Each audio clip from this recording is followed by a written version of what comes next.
que mandaron para leer. Hoy es viernes 13 de junio del 2025. Continuamos con el espacio Bion. Creo que ya estamos en los 15 años del espacio, así que le vamos a hacer la fiesta de 15 y vamos a escuchar el acta que preparó de la última reunión Mirta Iwan. Y luego vamos a trabajar los objetos enloquecedores, así que no enloquezcan. Te Bueno, escuchamos. comienzo.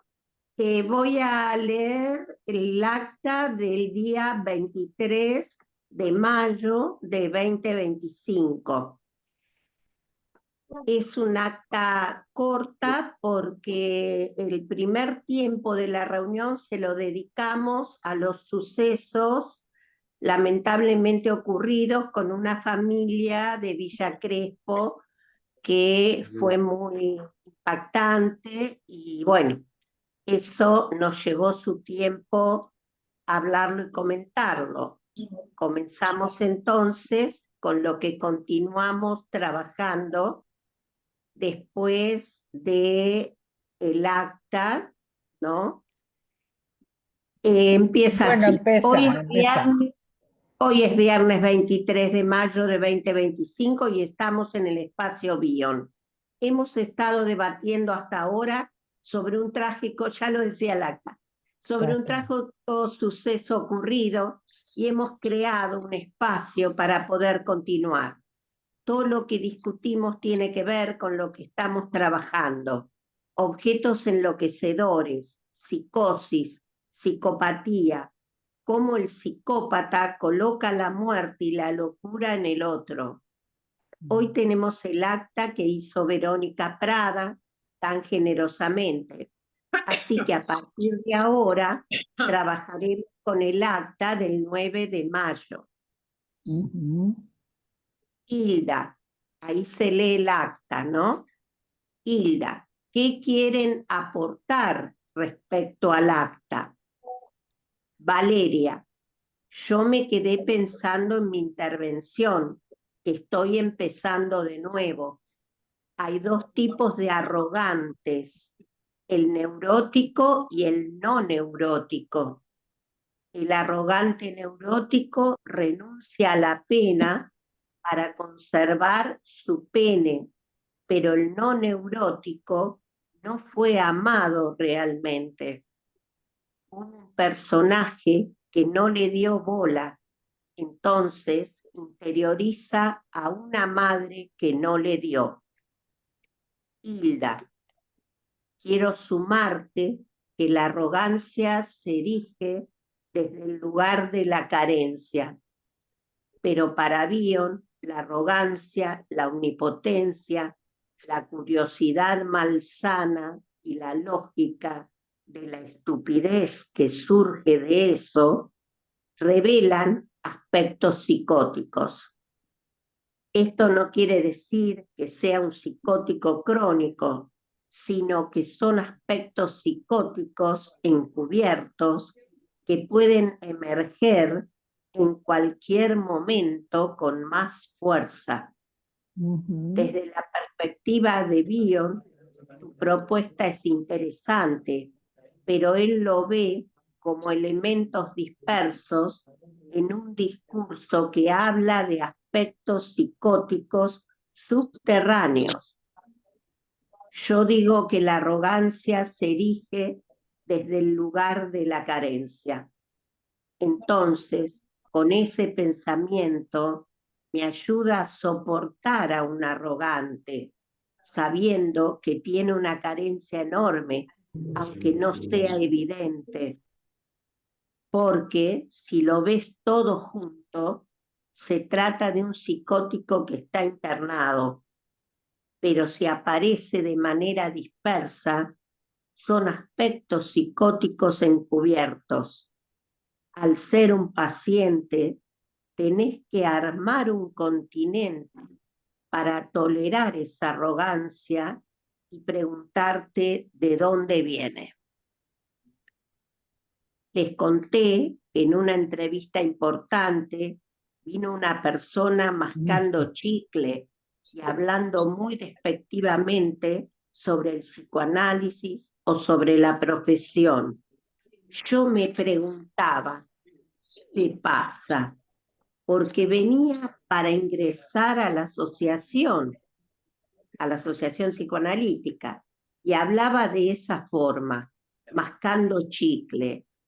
No era una adolescente, era una mujer de mi edad.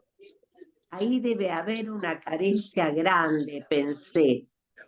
Le pregunté sobre su padre. No lo conocí. Murió cuando tenía 1 año. Entonces la pude ubicar en otra posición. Fue muy llamativo. Siempre tienen un talón de Aquiles. A veces se encuentra, a veces no. Por eso digo, el talón de Aquiles. Saber que hay una depresión profunda larvada, que no ha sido elaborada y que generalmente tiene que ver con las interacciones en las edades tempranas. En otro caso, también me pasó mucha arrogancia. Un ejecutivo que se llevaba el mundo por delante, de aquí y de allá, y de repente le digo, bueno, hábleme de su madre. Bueno, la madre se había suicidado y ahí el diálogo casi fue posible. Siempre hay que partir de esa situación, de esa carencia tan tremenda de la que se erige una arrogancia tan tremenda. Claro, uno en el terreno de la amistad o de la vida cotidiana no puede tolerar esas cosas, no tiene esa paciencia. Esto ayuda a pensar desde ahí, incluso en la vida cotidiana. Perdón, pensar en algo muy terrible interno que esa persona está tratando de tapar. Es un recurso para no matarlo con la indiferencia, sino colocarse en ese lugar. ¿Cuál es esa carencia tan tremenda que hay? Margarita, ¿se puede profundizar el concepto de envidiarse a sí mismo? Hilda, es un concepto difícil, pero se puede. Merece ser investigado más. Ricardo, todo empieza con el duelo y la melancolía, donde Freud descubre que se puede introyectar al objeto y este objeto puede alojarse en el interior.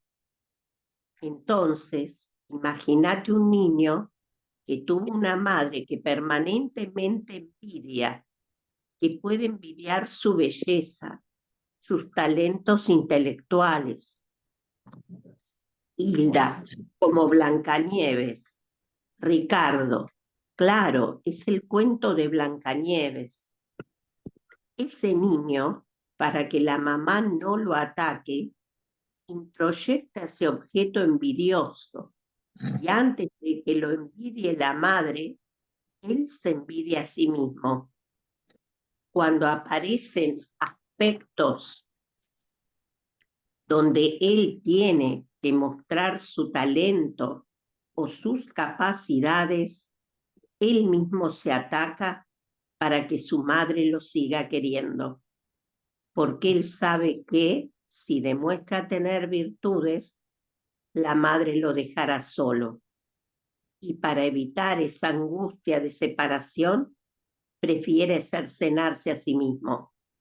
Esto es lo que llamo bajar la llama de la vitalidad. Implica tener un self aniquilado, aniquilar una parte del self. Hilda, la autonomía. Eso sería la autotomía.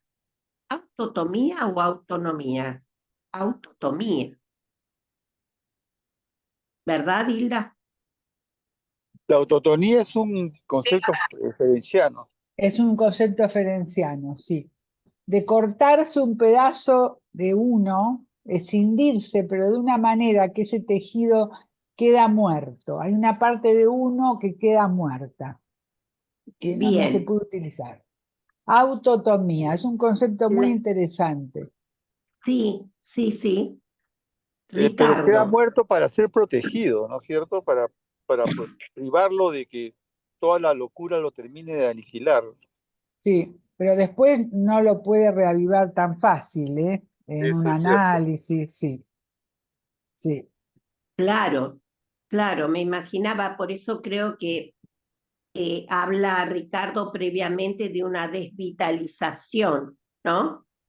sí, Cuando hablamos, Ricardo, cuando hablamos de Eigen, él hablaba del self aniquilado como una parte del self que para que tu mamá te quiera, la tenés que aniquilar.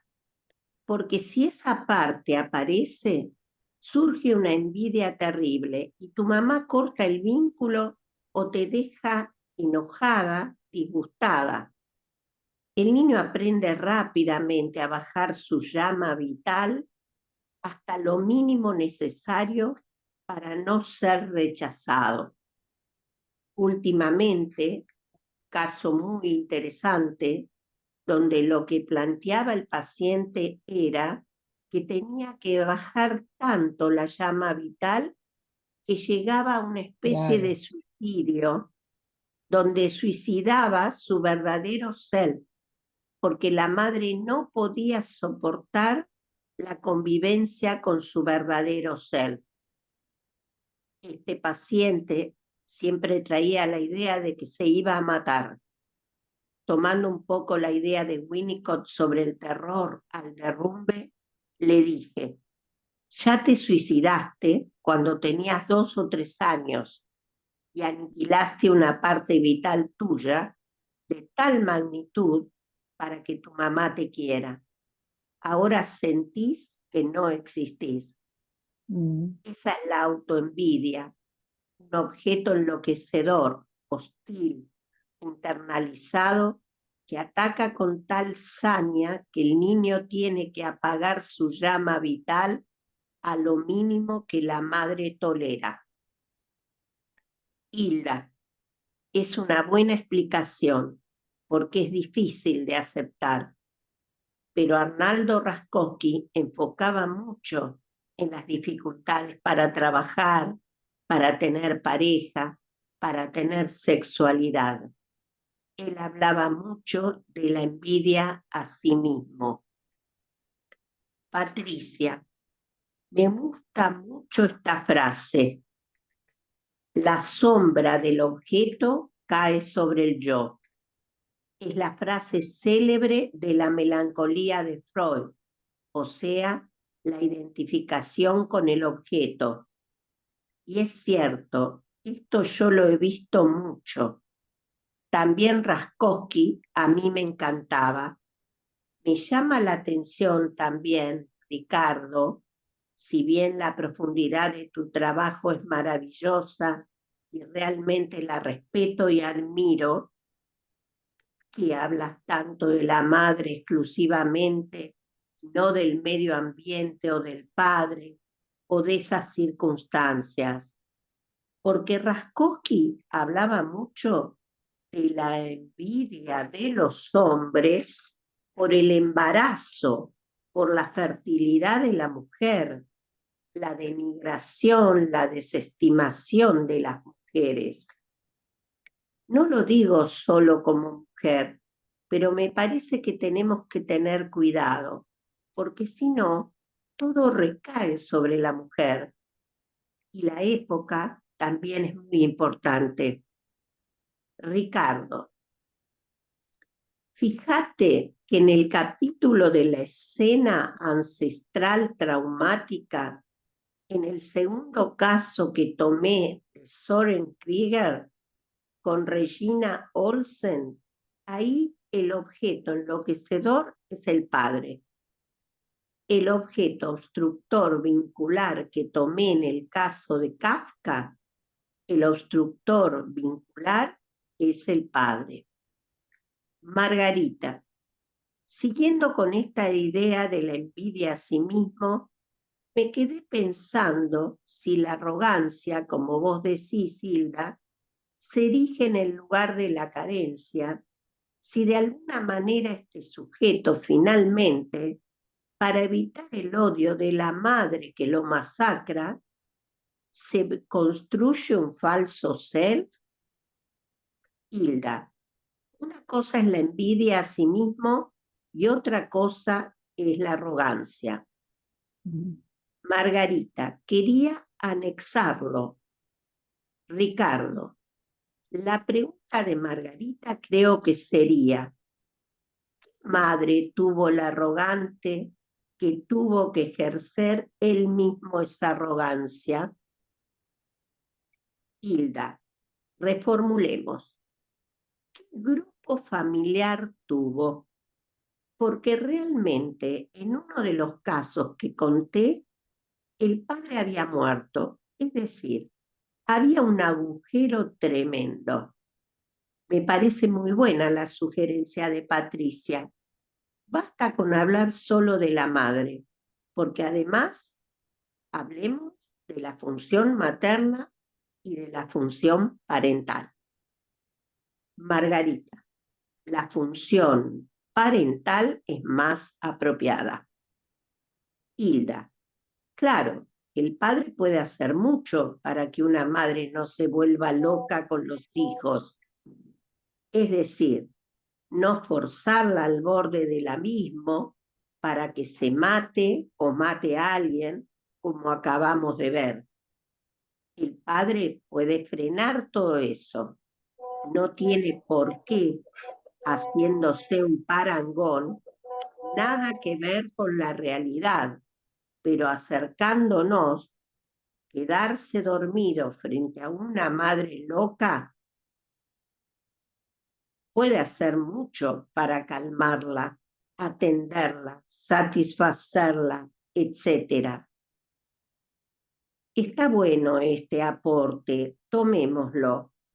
Yo creo que cuando Patricia le dice al paciente, esto seguramente recordabas un aporte de Patricia de otros encuentros, ¿no? Que ella hizo un aporte. Bueno, déjame trabajar a mí y te pregunto, háblame desde el corazón. Se dio cuenta de que ese paciente tenía un agujero identitario grande por déficits parentales y entonces le hacía sentir a la otra persona como una hormiga para no sentirse él una hormiga. Cuando Patricia le da el espacio para que pueda hablar desde el corazón, la cosa se modifica un poco, porque Patricia, en vez de tomar el palo de amasar, es decir, pudo soportar todo el malestar, porque la arrogancia causa mucho malestar, causa ganas de contestar. En vez de eso, si uno se posiciona sabiendo que tiene un agujero, se tranquiliza un poco. Tengo muchos ejemplos de esto, incluso en la vida cotidiana. Lo que hace Patricia es, más o menos, como decir, bueno, está bien, pero ¿qué te pasa a vos? ¿Qué sentís? Va a su talón de Aquiles, como aquel paciente que va al terapeuta, le habla, le cuenta sobre Harvard, sobre aquí y allá, con 5 guardaespaldas, y el terapeuta le dice, todo muy lindo, muchos títulos. Esto es un poco lo que decía Lacan, la basura del yo. Corre todo a un costado y le dice, escúchame una cosa, ¿qué te pasa? Y el tipo se desbarranca sobre el escritorio y se pone a llorar desesperado, porque era un adicto que no podía controlar su adicción. Es decir, de repente señalar donde duele para ayudar, no para masacrar, pero hacerlo para los pacientes, para ayudar. Patricia, lo que decía también Isidoro Bernstein, los hijos se parecen más a la época que a los padres. Hay marcas de épocas subjetivantes. Ricardo, también hablas de lo transgeneracional en tus trabajos. Los objetos enloquecedores y las marcas de época también son complejos. Entonces, Mira, yo creo que eso de todo que los hijos se parecen más a la época, no sé, pero me evoca también a Romain Roland, puede ser. Creo que eso, lo decía Román Roland, lo toma Freud, va pasando, sí. bueno, Patricia estaba hablando y dice, entonces es todo muy complicado. Valeria, volviendo a la situación actual con esta familia, si hay un objeto enloquecedor que exporta en el otro la locura, este otro tiene un yo capaz de creerse, es un sujeto que tiene una predisposición psicótica. Hilda, todos tenemos aspectos psicóticos y no psicóticos. Lo que pasa es que todo depende de quién gana. Sí, Ricardo, claro, en la lucha interna, ¿no? Ricardo, pero aparte son chicos muy pequeños. Esto ocurre en los primeros 2, 3 o 4 años de vida. Ahí introyectás el objeto enloquecedor. No es que sea un adulto, es un niño. Ese objeto enloquecedor queda dentro de ti y en algún momento aparece como enfermedad mental cuando tenés 20, 25 o 30 años. Valeria, entonces, ¿podemos investigar en esta familia quién es la mamá y el papá? Laura, ¿sabes que me estoy quedando con lo que dice Ricardo sobre las mujeres? Yo en algún punto le doy un poco de razón, un poco la razón. Uno ve que las madres son a veces más difíciles que los padres. Digo, lo predictivo, eso de la relación con la mamá en las mujeres, muchas veces pasa que es bastante tremendo. Hilda, sobre todo ahora, las interacciones tempranas de la función materna están deficitarias. No encontramos madres. Yo, en muchos casos, tengo que hacer un rastreo en la familia a ver quién se hace cargo de ser madre. sí. Laura, por ejemplo, en un caso que estoy viendo, la expulsión, viendo lo transgeneracional de los hombres. Lo que termina sucediendo es que vienen generaciones como de un espectro autista donde se armó la rosca porque empezaron a nacer varones hijos y entonces las madres aparecían psicóticamente y les decían a las abuelas, con mi hijo no te metas. Pero tienen razón, porque las abuelas, bisabuelas, expulsaban a los maridos de la familia y entonces las mujeres podían estar, pero no había lugar para los varones. Así es como vienen trabajando con los maridos, dejándolos. Ese no sabe nada, menos mal que se fue. El discurso está constantemente ahí, de todas las generaciones femeninas de esta familia. Hilda, en algunas familias es eso, en otras, cuando la mujer no asume la prescindibilidad estratégica de su función materna en el primer año de vida, empieza a repartir todo con él y el otro no sabe qué hacer.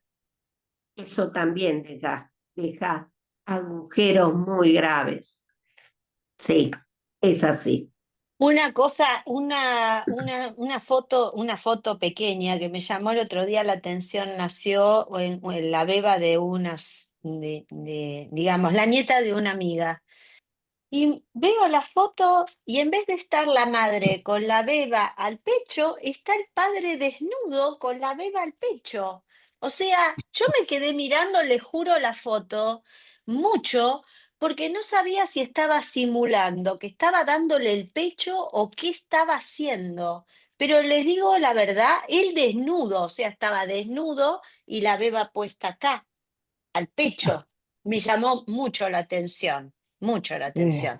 Perdón, Mirta, por lo que estás leyendo, No, no, digo. no, esto yo lo he visto también y es que hay como una especie, esto tiene que ver con la actualidad, de moda, lo he visto, donde dicen que el varón tiene que poner al bebé sobre su piel también, no solo la madre, como para que lo reconozca por el olor, la piel, el calor, lo hizo para eso, Pero para que no, pero pueda comer. estaba en el pecho, a ver si me entendés. La boquita de la beba estaba en el pezón de él. No Ah, estaba bueno, ahí acá, ya, no estaba acá. ahí ya es más complejo, ¿viste? Habría que Claro. preguntarle a él qué le pasa. Sí, vi la foto que la publicó además muy contento y yo, ¿vieron sí, cuando uno se queda como sí, porque es impávido? cool, ahora es cool eso, es muy cool, Claro, porque antes se la terrible. ponían acá en el pecho, sí, entiendo, qué sé yo, Sí, Sí, bueno, sí, sí. claro. pero esto que les digo, les digo por algo, lo vi, la boquita de la beba estaba en el pezón de él, cerca del pezón de él. Bueno, Ah, la madre no Bueno, aparece en ninguna foto, además, dándole el pecho ni nada, o sea, esto es un tema de él, o sea, no sé, después les contaré. Y contanos cómo sigue la historia. estaba completamente desnudo, o sea, ¿se le veían los genitales al padre? No, El torso, Ah, el torso. no, No, si creo que no ya tenía así, sería una foto claro. pornográfica, ya Superior. estaría con problemas mucho más graves. Para mí, ¿qué puedo decir algo? sí, La otra vez se habló de un concepto que me encantó, que es el concepto de sosiego, no recuerdo del autor, que comprendía la paz mental, la paz corporal y la paz vincular. Yo creo que cuando un bebito es muy chiquitito, el sosiego es importantísimo, más allá sí, de quién haga más de función materna, si el padre o la madre, más allá de que se lo repartan. Para mí es claro. importantísimo el clima familiar y el sosiego que tiene ese bebé.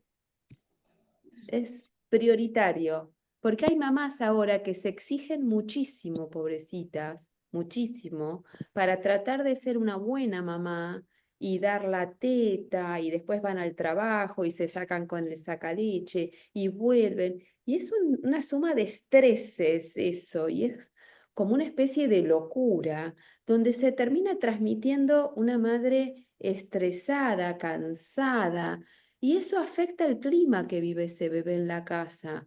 Entonces me parece que la palabra sosiego abarca algo que es muy importante para el clima donde hay un bebé en una casa. está Claro, bien, son aportes. Y con claro, respecto al varón, el clima ¿puedo del decir hogar es algo, Mirta? fundamental. Con Sí, respecto, sí, no, que Viviana, te escuchamos. Así, y, me hizo acordar cuando contabas, Laura, lo de ese hombre, el síndrome de Clacuvad, que yo lo estudié en antropología hace muchos años, que eran los síntomas como rituales que el embarazo hacía, como que tenía síntomas cuando su mujer síntomas de pone, parto. ¿no? Y muchas veces pasa que uno ve que los hombres se embarazan, digo, engordan mucho como si fuera el embarazo de la mujer, uno ve estas cosas, ¿no? Sí, Y hablando sí. antes de la envidia, esta envidia del hombre, ¿no? A la maternidad y estas cuestiones. Bueno, me hizo pensar estas cosas. Está bien, son todos aportes. Sí, sí, Sí, mi sí. abuelo tuvo Cubat con los 5 hijos. Mi abuelo había que atenderlo a él a la semana porque tenía todos los dolores de parto. Pero era una forma que tenían Ah, los hombres de confirmar que eran el padre, porque no había ADN. claro. Entonces, la forma de confirmar era que sufrieran los mismos dolores. Claro, como Y ritual. como ritual, sí. Pero le dolía. Qué Sí, bárbaro. Bueno, sí. interesantísimo.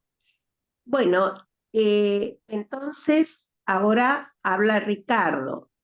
Los invito a que lean el caso 1 de la escena transgeneracional traumática, porque fue un caso muy interesante. Sí, Yo me tomé todo el trabajo de ver si el objeto enloquecedor era el padre o la madre.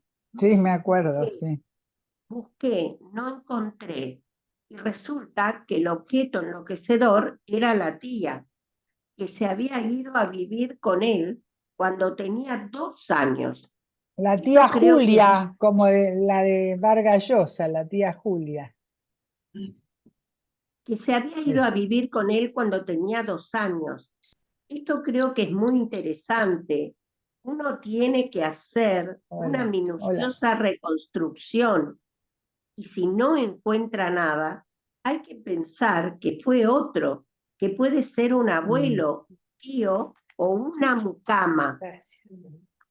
Susan, ya falta poquito. Susan, en la página 131, el número 19, Ricardo dice, el analista puede rescatar las alucinaciones y reencauzarlas por reintroyección, pero el paciente debe aumentar su continente mental para poder alojarlas como pensamientos. Para ello, el analista debe depurar las ansiedades persecutorias y depresivas hasta que se tornen tolerables. Yo te quería preguntar, ¿Cómo ¿cómo se se hace? hace esto? ¿Cómo se hace? ¿Quiere el resumen, Leru? Bueno, Miguel, yo creo que no somos objetos enloquecedores, sino que hay relaciones enloquecedoras. Y la relación que se establece con el analista puede ejercer ese efecto. Ricardo, nos queda la pregunta y la retomamos. Patricia, el comentario de Miguel también, porque los vínculos también pueden exacerbar esos núcleos o transformarlos. Valeria, yo quiero agregar el desinflamiento del delirio, como que esto acá explota después. Bueno, y Ajá. ahí ya comenzó, como era la hora, la despedida. Creo que quedó, según el acta, ¿no? Que Ricardo dice, nos queda la pregunta y la retomamos, se refiere a la pregunta de Miguel, que dice, Mm, No, se refiere no, a la mi pregunta de pregunta. Susan, Sí. A la la de pregunta Susan, de ¿cómo se Susan, hace? ¿Cómo se ¿cómo se hace? hace? Claro. Y además los ejemplos de algunos pacientes que Ricardo vos has tenido para poder ejemplificarlo como un poquito didáctico, porque yo sé que es un proceso, yo sé que es largo, yo sé que hay pacientes que avanzan más rápido, más lentos, cada quien a su ritmo, pero es que esto es como muy, muy fuerte, muy profundo, muy esquema, no sé, es muy, muy profundo. Entonces vos tenés mucha experiencia, vos lo escribiste, entonces que yo quiero que vos lo expliques. Bueno, y también los demás, ¿no? Pero vos. Claro, no nos Está bien. olvidemos que lo enfatizamos siempre es el tema de poner en marcha la intuición, ¿no? Es decir, estar en contacto con la intuición, estar en contacto con la propia infancia. Ahí encontramos las llaves, desde mi perspectiva, ¿no? Poder abrir la mente al descubrimiento, ¿no? Y a partir de ahí desplegar la intuición, ¿no? Es decir, poder escuchar, ¿no? No todo el tiempo, pero un ratito, sin memoria, sin deseo, sin buscar un diagnóstico, y que se abra la mente a la intuición. Esa es una opinión que aporto, ¿no? Sí, con respecto, yo lo pensaría como que el trabajo psicoanalítico tiene dos facetas. Una faceta es debilitar la presencia y los vínculos que el paciente tiene con su objeto enloquecedor infantil. O sea, identificar qué tipo de objeto enloquecedor tiene y debilitar el lazo que el paciente tiene con su objeto enloquecedor. ¿Cómo? Pero como el objeto enloquecedor es también el sustentador de su psiquismo, en la medida en que vos debilitas el vínculo con el objeto enloquecedor, lo que el paciente va a sufrir es una intensa angustia de separación o angustia de orfandad. Caída en el entonces, vacío. claro, caída en el vacío, y ahí es donde el analista ofrece el vínculo entre el paciente y el analista como un nuevo vínculo que permite como un nuevo renacer, como un sostenerlo de otra manera. ¿Mm? Sí, Sí, más perdón. sesiones por semana, claramente. Esto no se puede hacer con una sesión por semana, hay que hacer muchas No, sesiones por Es muy semanas. claro. difícil. Y una de las maneras, digamos, quizá aporto esto desde mi experiencia clínica, una de las formas es no erigirse en el lugar del supuesto saber, de no ponerse arrogante respecto a esas figuras parentales introyectadas que son tan destructivas, sino tomarlo como, es decir, con humildad, ¿no? Bueno, de alguna manera no pudo hacer otra cosa, habrá tenido una infancia también difícil y cruel. Es decir, a mí me funciona tomarlo desde la humildad de lo humano, ¿no? Que todos tenemos problemas, nos equivocamos, es decir, a mí me da miedo decirle yo soy mejor mamá y yo soy mejor papá, ¿no? Sino No se trata partir, de... claro, por eso te lo tenemos que aclarar, partir de esa modestia, porque que no es falsa, es real, porque mucho tiempo sucedió lo contrario. Era el analista que se erigía como que era el gran padre, ¿no? Y eso es muy denigratorio para la vida de esa persona, porque lo que uno le puede ofrecer es que se enriquezca desde el dolor, no que se lo niegue, se lo evite o se piense que hay una fórmula mágica, sino que justamente con esa historia, con esos pedacitos que le quedaron, pueda ir haciendo su propia historia, su propia película, ¿no? Que no va a ser la misma, pero que va a estar alimentada por todas esas experiencias, por más dolorosas que sean. Yo apunto siempre desde esa perspectiva, ¿no? Para ir entrando en ver cómo hacemos, ¿no? Está bien. Sí, también de alguna manera yo muchas veces lo asimilo como que el paciente tiene una experiencia de to be or not to be, tipo Hamlet, ¿no? Donde si existo, me quedo sin mi sustentador enloquecedor, y si no existo, tengo mi objeto sustentador, pero no existo. Entonces, la manera de salir de esa disyuntiva es como que son dos caminos, los dos caminos son malos. Es muy malo que para mantener el sustentador no exista, y es muy malo que si existe se quede sin sustentador. Entonces, la manera de salir de ahí es que exista con sustentador. Es Claro, como encontrar un soportando el dolor, camino, el camino del medio sería, ¿no? Como claro, exista con sustentador. claro, que no. ¿Puedo aportar algo desde lo vincular? No sé si se ¿Bien? escucha. Para Sí, se escucha muy complementar, bien. para complementar esto que ustedes dicen más desde el mundo interno y desde la relación, como dice Hilda, yo esto lo veo en los vínculos de pareja, por ejemplo, como el otro de la pareja le toca un núcleo, por ejemplo, que es un núcleo muy sensible en su historia, ha tenido, digamos, por ejemplo, ayer en una sesión de pareja, el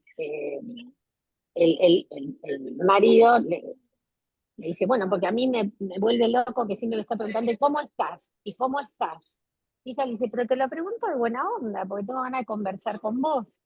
Entonces él por primera vez, después de un año y pico de tratamiento, dice, lo que pasa es que yo tuve una madre tan intrusiva que me volvía loco preguntándome, Claro. y resulta que lo interesante que se vio en esa sesión es que, claro, yo le decía, bueno, ella no es tu mamá, ella te está preguntando, y esos estados digamos, de locura que él revivía ante esa pregunta que realmente tenía un interés de conversar y de conectarse emocionalmente, el rechazo de él y el mal humor y la hostilidad que le generaba, a ella le tocaba un punto vulnerable de abandono.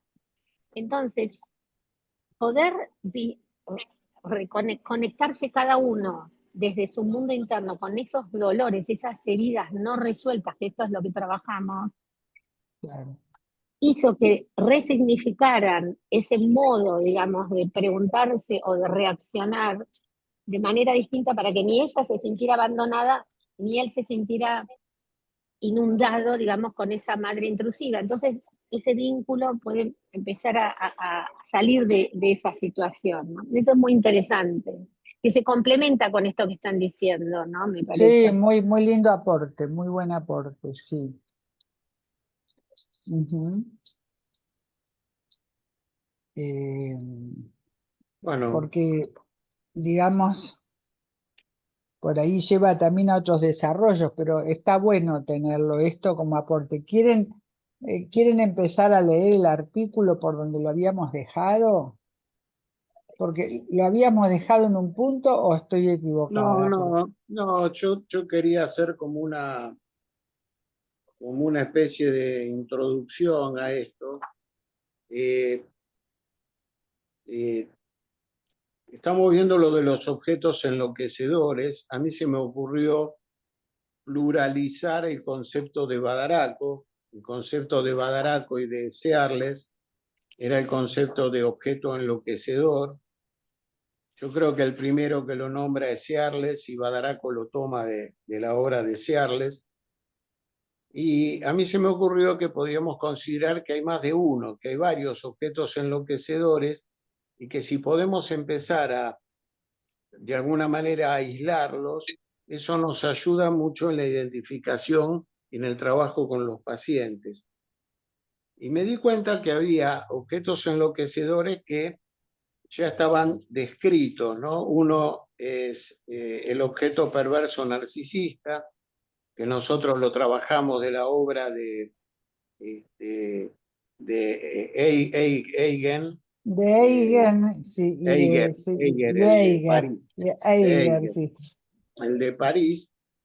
Después está el objeto incestual, que fue descrito en la obra de Racamier. Racamier también habla del objeto exportador de duelo, o sea, una persona que para no hacer el duelo exporta el duelo en la persona de su hijo.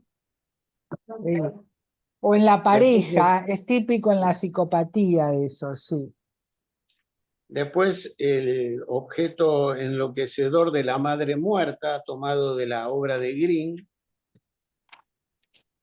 Me faltó, que después lo estuve pensando, que habría que ponerlo también en este listado, el muerto vivo, el concepto de Baranger y de Mom, del niño que viene a ocupar el lugar de un muerto previo, ¿no? El muerto vivo. Y después aparecen algunos objetos enloquecedores que se me ocurrieron a mí. El primer objeto enloquecedor es un objeto que induce la repetición de una escena ancestral traumática. Entonces, es una escena que ocurrió en la familia, a veces en relación a los abuelos, bisabuelos, tíos, Transgeneracional, claro. transgeneracional, y que se repite, y se puede repetir de dos maneras. Se puede repetir exactamente como ocurrió, o se puede repetir como un condicionamiento para que el hijo actúe de una determinada manera para evitar que la escena ocurra. Para que practique. Sí, es como evitar que le pase al hijo la escena traumática que le pasó al padre, por ejemplo. Me gustaría que lean los ejemplos después, ustedes cuando tengan tiempo. El primer ejemplo es el del delirio impersonal, que está inducido por una tía, un paciente que tenía una idea delirante de que le cambiaban las cosas. Sí. Él venía a mi consultorio, me decía, su ascensor no es el mismo de siempre, lo cambiaron. El baño de su consultorio no es el mismo de siempre, lo cambiaron. Y tenía este delirio de que le cambiaban las cosas. Y cuando yo le preguntaba quién se las cambiaba, no me sabía decir quién las había cambiado. Y entonces yo descubro, reconstruyendo toda la historia, que había una tía, hermana de la madre, que había venido a vivir a la casa cuando él tenía 2 años, y él deja de dormir con la madre y el padre, porque nació una hermana, y pasa a dormir en la otra habitación con la tía. Entonces, la interpretación era que le habían cambiado de madre, que le habían cambiado las cosas, y que ese era el origen de este delirio, y que era impersonal, porque él era tan chiquitito cuando le cambiaron las cosas que no entendía quién se las había cambiado. Porque claro, era un nene de 2 años, lo cambiaron de una pieza a la otra pieza y le cambiaron la madre. Esta era la escena traumática ancestral de este chico.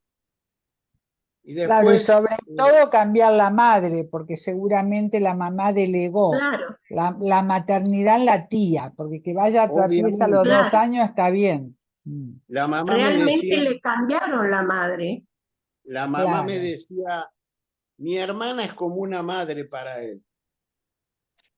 Justamente así hincapié en eso, mi hermana es como una madre para él. claro.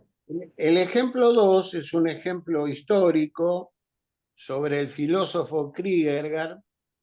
Kierkegaard era famoso porque había tenido un gran Kierkegaard, enamoramiento con una Kierkegaard. chica, sí, Kierkegaard. que se llamaba Regina Olsen, y que ese enamoramiento no pudo cristalizarse en matrimonio justamente porque él está repitiendo una escena traumática de su padre y tiene que evitar repetir lo que le pasó al padre. ¿Y qué le pasó al padre? El padre embaraza a la criada de la casa y como era un millonario de Dinamarca y una persona muy católica, protestante, se casa con la criada y después descubre que ese primer hijo no era hijo de él. O sea Ah, que la criada le había manipulado la escena para hacerle creer que ese hijo era de él, y entonces esto pasa al filósofo, a Kierkegaard, y entonces Kierkegaard está aterrado de quedar a merced de, de una digamos, mujer, de una mujer, de la mala fe de una claro, mujer. Y claro. entonces eso hace que Kierkegaard nunca pueda tener pareja y siempre se quede solo, soltero, hasta que finalmente muere a los 50 y pico de años. Mm. Después, El otro objeto enloquecedor era el objeto obstructor del vínculo. Eso lo hemos visto varias veces, con Hilda hemos puesto muchos ejemplos donde puede ser una madre que obstruya el vínculo entre el padre y la hija, o puede ser un padre que obstruye el vínculo entre el hijo y su madre. Esa obstrucción vincular tiene que ver muchas veces porque ese progenitor pone en la pareja o necesita encontrar en la pareja una figura paterna o una figura materna que careció cuando era chico, y entonces no permite que la madre o que el padre se relacione con el niño sin sentirse dejado de lado o sacado de la escena. Claro. Y el ejemplo que puse es el ejemplo de Kafka. Kafka, el padre se llevaba a la madre de Kafka a trabajar a su negocio todos los días y lo dejaba a Kafka solo al cuidado de criadas y cocineras, a pesar de que la familia tenía mucho dinero y no era necesario que la madre trabajara con el padre, sino que él no toleraba el padre que Kafka tuviera un vínculo con la madre. Y cómo esto tiene que ver con toda la locura que después tiene Kafka con las mujeres, las dificultades de vínculo con las mujeres y finalmente su enfermedad tuberculosa y su muerte. Después, el otro objeto es el objeto deplesionador serial. El objeto deplesionador serial es un objeto que genera un vacío, o sea, es un objeto que envidia la vitalidad del otro, pero además cuando el otro demuestra su vitalidad, se encarga de vaciarlo, de deplesionarlo. Es la típica madre que no le alcanza nada de lo que la hija le dé.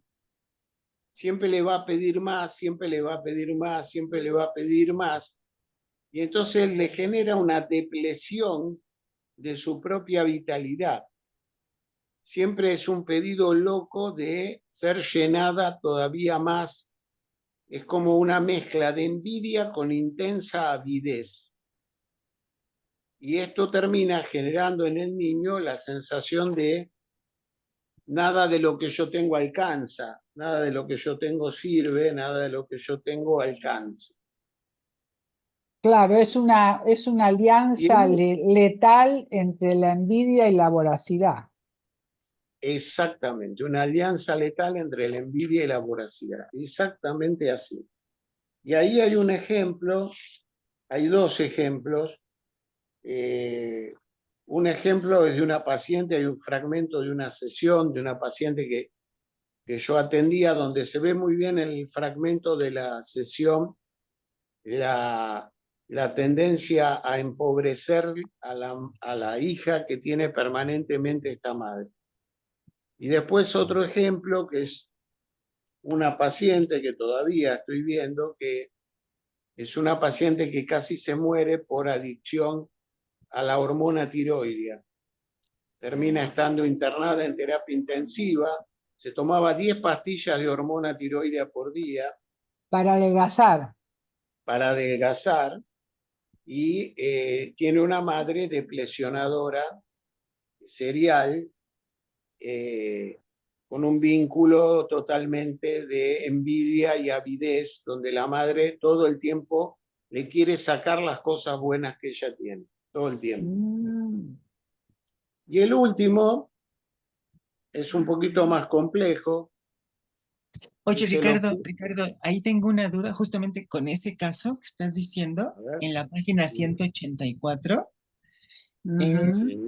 donde dice, bueno, fragmento de la sesión casi hasta abajo, en el penúltimo par, o sea, el tercero de abajo para arriba, dice, le pusiste, le interpreto que haya algo hostil y peligroso que ella elige albergar en su colon, porque no puede albergarlo en su mente.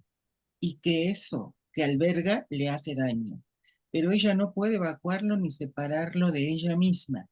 Le refiero que el hecho de que haya obtenido su registro y su documento de identidad, ¿no?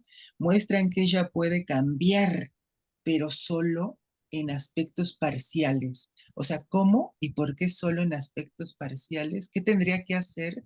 O si evolucionó después con vos para cambiar más totalmente. O sea, ¿nos podés explicar, contar?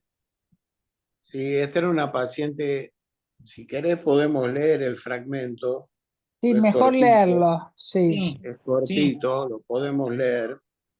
No sé si alguno lo quiere leer o lo leo yo, como quieran. Bueno, acá dice, comienza la sesión diciéndome que está de nuevo mal del colon, que está constipada severamente y que se le han hecho fisuras anales. También refiere estar mal de la boca por dolor facial y dentario izquierdo. Me dice que hace 2 días que no come porque no tiene dinero y que recién va a tener dinero dentro de 12 días. Me cuenta que luego de varios meses ha podido sacar su nuevo documento de identidad virtual y su registro para conducir. Hace 2 días que no toma sus medicamentos. Hace un mes que no puede realizar su actividad física por molestias variadas. Está de vacaciones de sus estudios musicales. Le interpreto que hay algo hostil y peligroso que ella elige albergar en su colon porque no puede albergarlo en su mente y que eso que alberga le hace daño, pero ella no puede evacuarlo ni separarlo de ella misma. Le refiero que el hecho de que haya obtenido su registro y su documento muestran que ella puede cambiar, pero solo en aspectos parciales. El tema era que hacía meses que había perdido el documento y el registro, y hacía meses que no sacaba ni el registro ni el documento, y los necesitaba en pandemia para la vacuna, para recibir la vacuna del COVID. Me cuenta que su hijo menor está menos depresivo, pero sigue con severas alteraciones del sueño y no puede hacer los trabajos que le piden en la escuela. El hijo era un bipolar igual que la madre. Le digo que me llama la atención que su hijo tenga similares dificultades que ella para hacer trabajos, a pesar del alto nivel intelectual que ambos tienen. La paciente era una paciente hiperinteligente que hablaba 3 idiomas, tocaba 3 instrumentos musicales y sin embargo nunca podía trabajar y ganar dinero.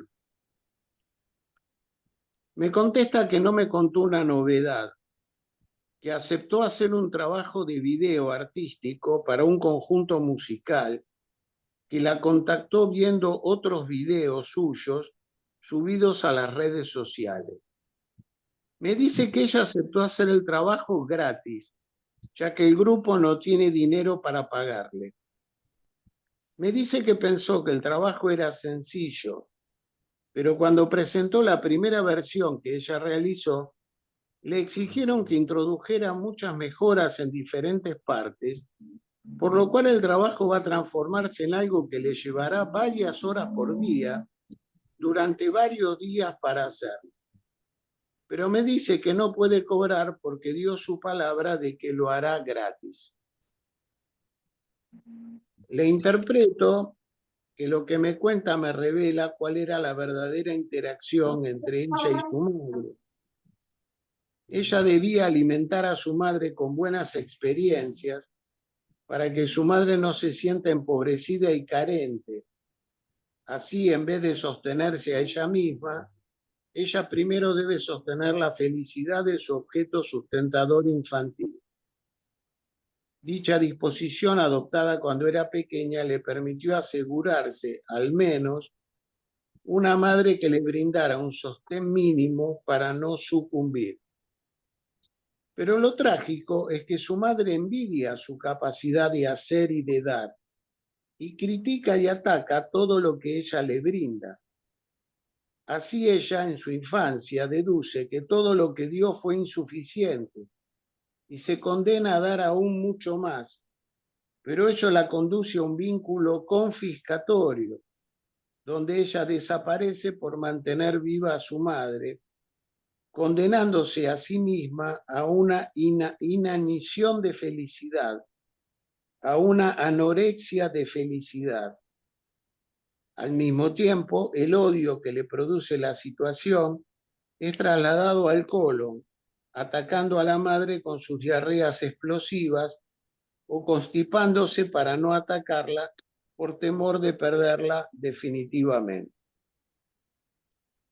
Este es el caso del objeto deplesionador. Ujú.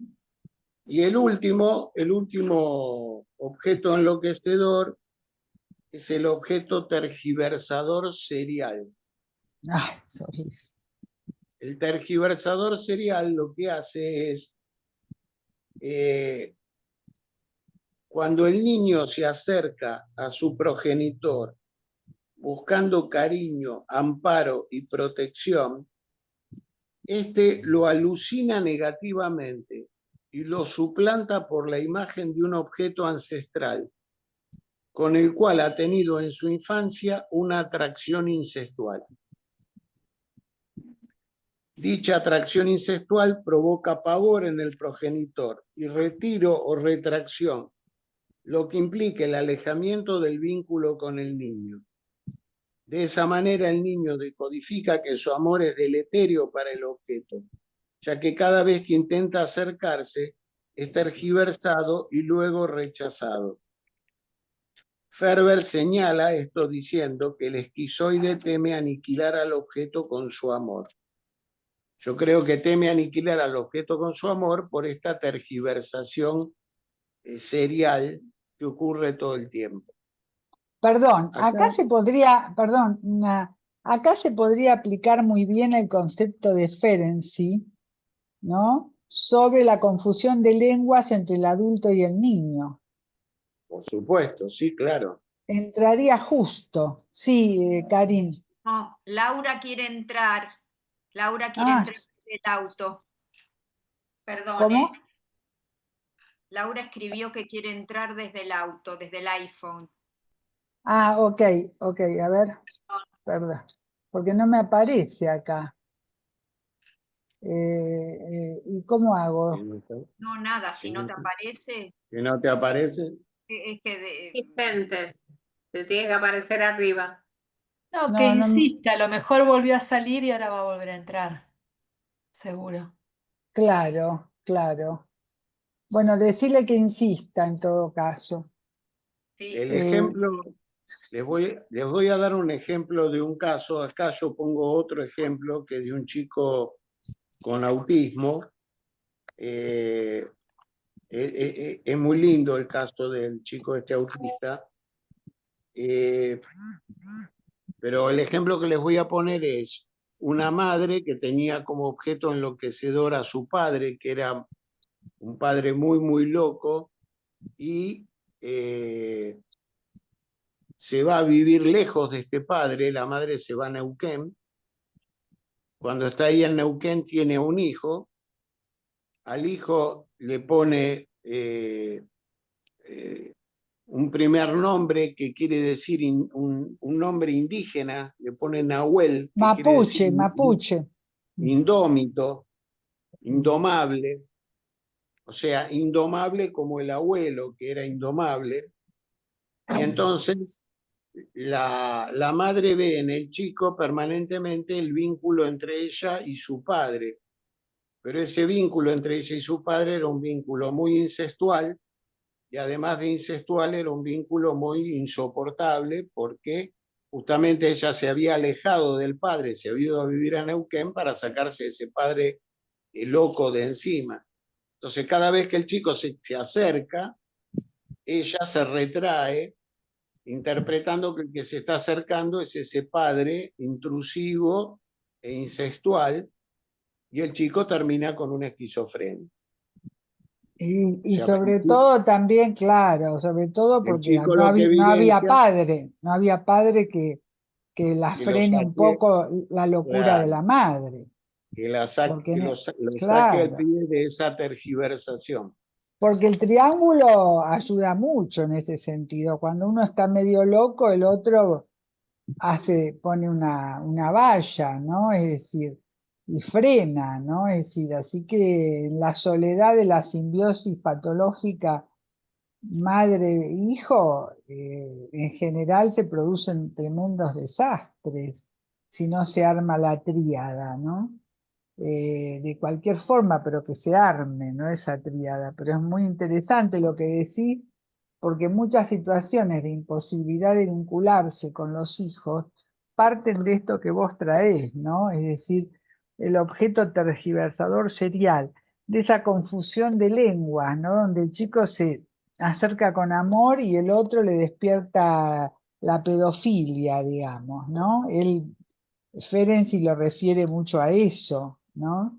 La inermidad y la vulnerabilidad del niño despierta en el otro la pedofilia, que seguramente la habrá sufrido en su momento porque habrá sido abusado, violado también. O sea que es una cadena transgeneracional que no para, pero es muy interesante verlo desde esa perspectiva. Y a mí me ha pasado con las mamás de chicos psicóticos o de chicos autistas, que ellas mismas de pronto dicen, yo quiero, cuando empiezan a tomar conciencia de todas estas cosas, yo quiero que necesitan ayuda en la crianza, necesitan ayuda porque ellas no la pueden llevar a cabo, porque hasta que revisan todas estas situaciones lleva mucho tiempo. Y mientras tanto el bebé crece en una inermidad total, ¿no? Y a mí me Claro. pasó, por ejemplo, la mamá de un chico autista hace muchísimos años, y que la nena mayor, digamos, podríamos decir, había hecho un desarrollo bastante normal. Y el nene, ella me dice, no, porque a él lo quise criar yo. Y el nene tenía una retracción autista que era imposible de mover, porque ella era una personalidad esquizoide severa. Entonces, cuando tuvo ayuda de una niñera o de una mucama, de alguien que la acompañó, pudo criar a la hija, pero al nene que lo quiso criar sola, no, fue una verdadera tragedia, ¿no? Y entonces lo digo para que no idealicemos que de pronto la madre puede todo sola, ¿no? Y menos ahora, que hay lo que se llama los agujeros identitarios de los jardines de la infancia. Yo les traigo un poquito a Ferenczi, ¿no? En la apreciación. Y siempre dice, hay que volver a los jardines de la infancia, a los agujeros identitarios que quedaron ahí, y que nos encontramos con madres, con padres con tremendos agujeros identitarios de los jardines de la infancia, que necesitan ser asistidos para la crianza, porque la crianza le pone los pelos de punta a cualquiera, podemos decir, ¿no? Porque la crianza es difícil, hay que estar hay, hay que estar muy equilibrado y no siempre se puede, necesita ser asistida, necesita, como decía Lebovici, no es solamente un hecho biológico, es un hecho psicológico complejo que el niño, el bebé, que necesita ser asistido por el entorno. Entonces apuntemos también al entorno, ¿no? Y a la sociedad Hay un y dicho, al Estado, digamos, de paso, sí. sí, hay un dicho, Hilda, que dice, que no recuerdo de dónde lo leí, pero siempre me quedó, es que para criar a un niño se necesita una tribu. Y hay Claro, experiencias de la escuela inglesa donde, sí, acá bueno, se observa esto que vos decís, no solo la madre no puede estar sola, sino esto que decía ya Raskoski, ¿no? Que el padre tiene que sostener la espalda de la madre, ¿no? Para que la madre pueda ejercer su función y que después el padre va a aparecer más tarde como figura importante también, pero cuando nace el bebé, la función primordial del padre es sostener a la madre. Y también lo dice, en algún momento lo dijo Winnicott, pero luego, para presentarle el mundo, no alcanza solamente con el padre No, y la madre, sino que se necesita una tribu. Y claro, obviamente ahora estamos muy carenciados, hay familias muy carenciadas, hay muchas familias de madre sola, de monoparentales, con una sola figura, y por algo es esto que ya que trajeron lo del autismo. ¿Cómo puede ser que haya una epidemia de autismo? claro. Había hace 20 años, había, supongamos, un caso cada 100 chicos que resultaban tener autismo, y ahora se está hablando de 35 casos cada 100. Entonces, ¿qué pasó? ¿Es contagioso? No, Evidentemente. pasó que están esos agujeros identitarios en 3 Exacto, generaciones. Entonces no exacto. hay quien sostenga. Miren, no sé, me permito, acá encontré en el primer libro que hicimos en pandemia, Psicoanálisis de Niños, que cada vez este me gusta más. Vieron que hay algunos que me gustan menos, de adolescentes, creo que están todos, muchos de los que están acá están en este libro, está Mirta también, etcétera. Hay muchos queridos colegas. Lo empezamos con una frase que la trae Marcelo Viñar, ¿no? Que medio viene en homenaje. Y la frase no es de él habla de la subjetividad en riesgo, es de Silvia Bleichner. Y dice, el hecho de que los seres humanos sean crías destinadas a humanizarse en la cultura marca un punto insoslayable de su constitución. La presencia del semejante es inherente a su organización misma. Y yo creo que esto, de alguna manera, en parte, resume, es una síntesis, yo lo tomo como un hecho seleccionado de todo lo que estábamos hablando. En realidad tomé el libro para ver si aparecía lo de Ubuntu, que también Marcelo lo trae, ¿no? El Ubuntu es todo lo que hace una comunidad para sanar a alguien enfermo, ¿no? Que se reúnen entre todos y le cantan la canción con la que fue acunado en su infancia, ¿no? Para que pueda sanarse. Pero en este parece que en el uno no está, debe estar en otro de los libros, porque lo nombramos mucho, el Ubuntu. Bueno, que si entran en la IA, la IA lo van a encontrar seguro, ¿no? Pero sobre todo, yo le agregaría una cosita a este trabajo tan completo y tan sesudo que trae Ricardo, que por supuesto la tenemos que seguir, que es con lo que empezamos, la palabra autotomía, ¿no?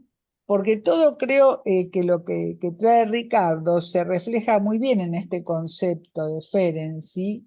Ricardo lo desarrolla, por supuesto, pero que nos ayuda también como yo digo, así un poco como una ayuda a memoria, ¿no? Cuando él habla de autotomía, dice que es un concepto, Ferenczi, que es un concepto desarrollado por Ferenczi en su teoría sobre el trauma y la defensa, ¿no? Y el trauma y la defensa dice que la autotomía se refiere como a un mecanismo de defensa, ¿no? En el que una persona se corta o se divide a sí misma en partes como una forma de protegerse de un trauma o de una experiencia dolorosa, para evitar el dolor y la ansiedad asociada al trauma. Entonces hace un corte, se produce una desconexión emocional, que se ve muy bien en todos los ejemplos que trae Ricardo de los objetos enloquecedores, ¿no? hay una negación de la situación y hay una fragmentación de la propia identidad, acompañada de una desmentida por la confusión de lenguas, por ejemplo, él lo atribuye mucho al abuso sexual y la violación, pero también al abuso moral, ¿no? Entonces hay una desmentida, ¿verdad? Y hay una escisión. Entonces un pedazo queda afuera. Y la autotomía, que quizás Ricardo lo sabe bien desde la medicina, es un tejido que queda muerto.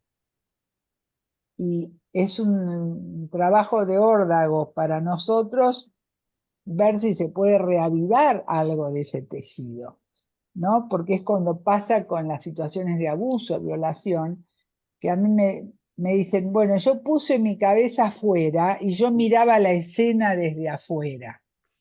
Hasta ahí uno dice, bueno, es una defensa, si después podés entrar de vuelta dentro tuyo, la vas llevando. Pero después viene la desmentida, porque cuando quiere hacer la denuncia nadie le cree y le dice que está equivocado y desvaloriza. Entonces está la desmentida. Y después viene la negación, porque como nadie te cree y te sentís cada vez peor y dicen que sos una mentirosa, entonces también negás la situación, ¿no? Entonces está la decisión, la desmentida y la negación. Y todo eso produce una autotomía. Una parte queda como muerta, es una parte de la historia, pero esa parte tiene siempre presencia, no deja de estar presente. ¿Por qué? Porque no se representa, porque si se representa se la puede trabajar. Tiene una presencia que no se representa, es como un fantasma, y entonces no se la puede elaborar. Así que es muy interesante, quizás, perdón, ¿no? Para engarzar las dos ópticas teóricas, ¿no? Donde uno se complementa con la No, otra, porque es muy bueno esto de autotomía, porque yo justamente ahora estoy trabajando en el concepto de autoaniquilación y en el ahí está, concepto de inexistencia. ahí Y, está. y fíjate que Eigen habla del self aniquilado, o sea, cómo lo de Ferenczi resuena. Yo no conocía Todo. el concepto este de autotomía, pero fíjate cómo resuena años después en Eigen, que habla de autoaniquilado, y yo que estoy hablando de autoaniquilación e inexistencia, Eigen habla del self aniquilado, ¿no? O sea que estamos en tema, ¿no? Estamos en tema en serio, ¿no? Con todo esto, para muchas de las situaciones que se nos plantean en la actualidad, ¿no? Porque a veces Claro, uno lo lee y dice, no, Cambia, bueno, también cambia la función del analista, ¿no? Porque la función del analista sería ahora también lograr que vuelva a la vitalidad determinados segmentos que fueron claro, sumergidos en la autoaniquilación.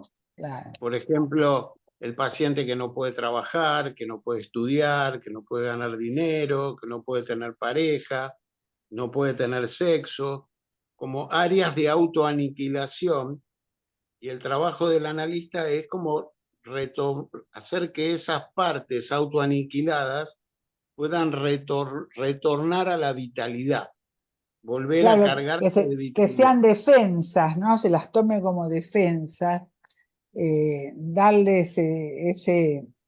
ese perfil, ¿no? Y no como inexistencia, sino como una defensa. Es difícil, pero no imposible, ¿no? Pero bueno, ahora viene la pregunta del millón. ¿Quién hace el acta? ¿Puedo dejar O- planteado para la próxima algo que sé que estamos terminando, pero algo que me parece sí, importante? Porque en general hablamos del objeto enloquecedor y de pacientes más bien adultos estamos hablando, ¿no?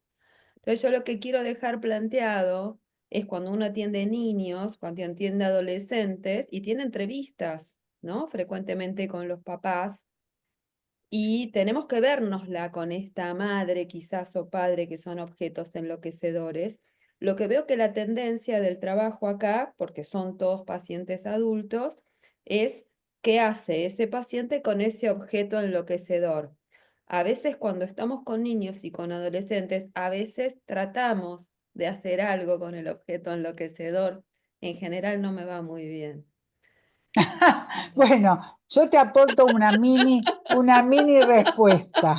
Es más fácil con Yo, los pacientes chiquititos y los padres accesibles que con los Es adolescentes. que cuando el padre, cuando la madre es un objeto enloquecedor y estamos con un nene que está ahí, con un Claro, trastorno claro, narcisista, casi claro. psicótico, es muy complicado porque a mí me genera como cierta cosa de rabita y me pongo a veces en cuestiones como pedagógicas, tratando de orientar a la mamá, pero no pasa no, por ahí, no hay que pasa porque ella, analizar a la madre o al padre, y esto lo hacía independientemente, ¿no, Hilda? Si esto lo hacía Lebovici. Si es posible traerlos en binomio, pero en principio que se analicen individualmente. Si hay en tren de elegir, como decía Lebovici, se trabaja con la madre, sobre todo con chicos de 0 a 3 años, ¿no? Donde todo todavía se puede lograr y donde el peligro es la muerte, porque es una edad muy vulnerable. Hilda, Ahí Ahora, sí. mm, sí, Ahora es más difícil aún. Yo reconozco y coincido con Mariel que lo más difícil del trabajo con niños, yo a pesar de ser grande, disfruto muchísimo trabajando con los chicos, pero sí, lo más difícil es el trabajo con los padres. ¿Por qué? Porque ahora, como hay un avance tremendo de las neurociencias y las terapias cognitivas conductuales, hay muchos que no quieren revisar la historia de ese niño y zafan. la historia de esa pareja. No, te plantean la pastilla, te plantean soluciones mágicas realmente, y donde además te imaginas que cuando un neurólogo le dice que el problema es orgánico, hereditario, se desentienden de toda responsabilidad realmente. O No, sea, estamos en claro. una época muy difícil para el psicoanálisis de niños. Sí, por eso, y aparte no hay psicoanálisis de niños que se puedan enfrentar si no se trabaja con los padres. Obvio, Sin los obvio. padres no se puede dar nada, ahora Sentido. menos que nunca, Pero menos lo que que nunca. yo vi en tu Exacto. libro, Hilda, en el libro de adulticidio, que presentás unos casos hermosos, que sos muy de derivar a los padres, más allá de los trabajos con binomio, los casos de Sí, sí, autismo, sí, vos sos sí, muy de sí. derivar a los padres y me parece que lo proponés como condición del tratamiento del niño. Sí, por eso digo, mi especialidad en niños es justamente trabajar con los adultos, es que del trabajo se ocupen los adultos, No, no, aliviar a los niños, sí, sí, sí, pero vos a los padres los enviás a ellos a tratamiento sí, individual, que me sí, pareció en algunos casos como condición de que vos te hagas cargo del tratamiento del niño. sí, sí, sí, sí. Está bueno Karina, ¿ahí eso. vas a decir algo? yo Sí, lo que que puedo hacer el acta Ah, y me bueno. tengo que ir. no, Nos vemos. yo Chao. quería decir algo. Por ahí Sí, podríamos buscar un video de Lebovici, que debe haber, lo que estoy buscando porque yo tengo un montón, pero bueno, bueno, que sería súper interesante poder ver cómo trabajaba él, aunque sea poco posible ahora, pero fabuloso. Una bueno, sola estaría bueno. entrevista, Bueno, una sola entrevista. y por otro lado, yo estoy viendo justamente un caso de esto que Ricardo acaba de plantear en Bueno, una... pero ahora Sí, cerramos, chicos, cerramos porque perdón, nos yo estamos me yendo tengo todo. que La ir. Yo próxima. tengo que atender. Sí, que quede Yo, pendiente para la próxima. Chau, chau. ¿Cómo? nos vemos. Gracias. Chao, chao. Bueno, Besos. bueno, un beso grande a todos, ¿eh? Gracias por estar. Chao, Bye. chao.